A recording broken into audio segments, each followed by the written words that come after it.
I gotta say, after Kenneth Branagh put out a trashy movie a couple of years ago called Artemis Fowl, I think he's made a comeback with an Oscar contender.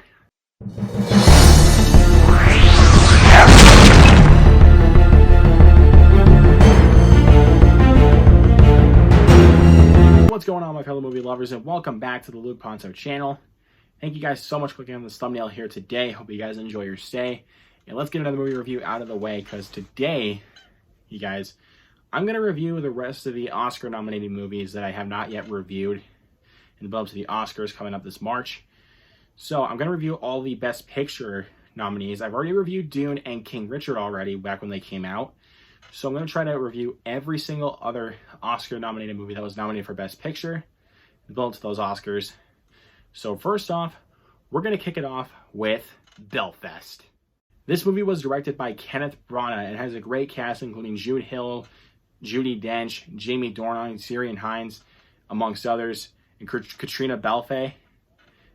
This movie is filmed entirely in black and white, so I kind of assumed that this was going to be an Oscar darling. I mean, why wouldn't it be? And this movie is basically a semi-autobiographical movie taking place during the late 1960s, telling a life story of a young boy played by Jude and him growing up with his family in the late 1960s.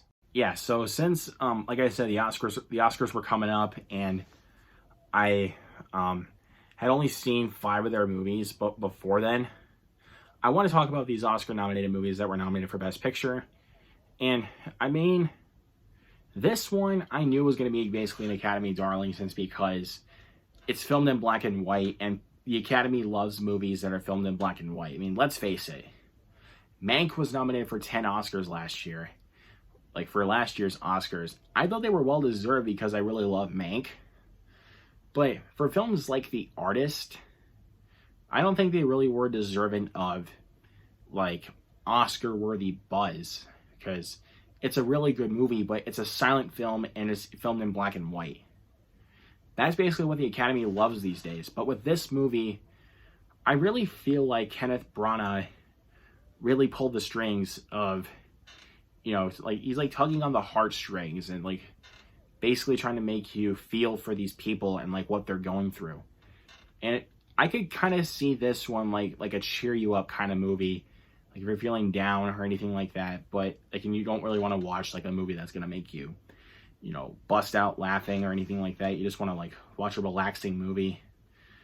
I mean, I guess you could say that Belfast is the movie, but there are times where I feel like it gets really emotional, which I really love about this movie. I love the emotional core behind this movie, and this movie looks stunning, to say the least, especially with those black and white shots with this movie. I love those shots. I love those shots, like the way the movie's shot with that black and white format. I mean, yes, it may feel a little bit distracting, maybe because it's filmed in modern time and it doesn't really feel like it's filming like in the 1960s or anything like that. It doesn't really feel like it when you really look at the movie. Like, because if you had like those black bars on the side of the screen, you really would feel like you're actually watching a 60s movie. I mean, yeah, with now like modern stuff and everything, I get that it's more like stretched out and everything. But what I'm saying is, like, if you had like those black bars on the side of the screen for like a 60s movie that's made like for today, you can tell that this is basically a film that looks like it was filmed in the 1960s. But one of my small little nitpicks about this movie is that I can really tell that this film was filmed during modern day. Like, if it was like, you know, shot like this, like, you know, like with those little black bars on the side, it basically would make me think that it was filmed in the basically it would look like it was filmed in the 1960s. It would look like it to me. But to me, it didn't really feel that way, if I'm going to be honest. It didn't really give me the 1960s vibe of the film. I mean, obviously with the settings and everything, like, you know, all the houses, the costumes, yes, I get that feeling. But I mean, like, the way the movie's shot, it didn't really give me that feeling.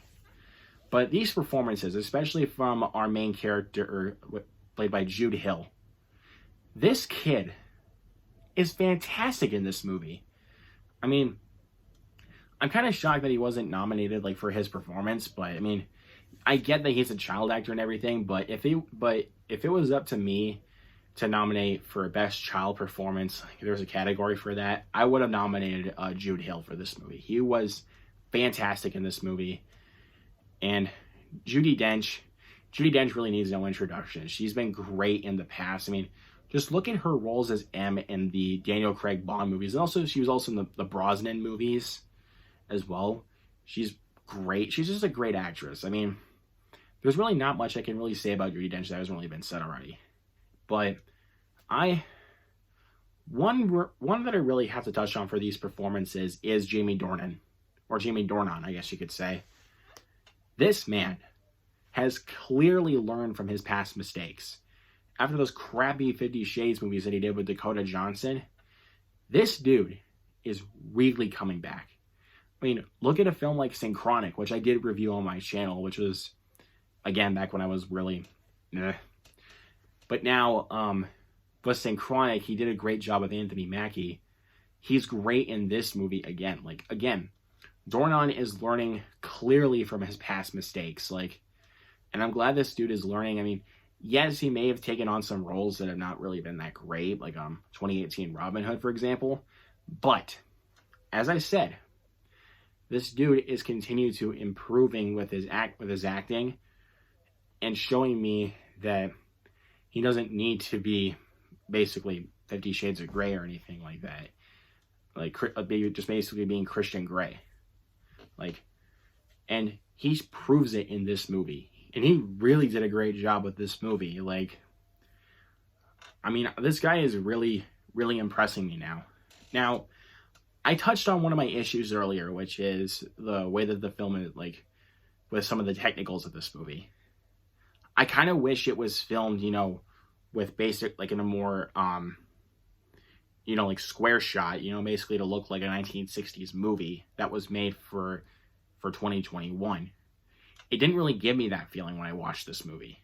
But when I look at the houses and the, you know, the props and the costumes, it does give me that feeling. It's just the technical look of it just doesn't really give me that 1960s feeling. And also, the film's third act didn't really come out in the best way possible as I wish it would have. Not to say that the third act is bad at all. I mean, there are some good moments in the third act, but I didn't really think the way that the film wrapped up really did anything for me. But, as I've alluded to, these performances are fantastic. I love the performances in this movie. The way that the film is shot is beautiful, and it gives me that 1960s feeling with all those costumes and the houses and everything and all those props. It really gives you that vibe when you watch this film.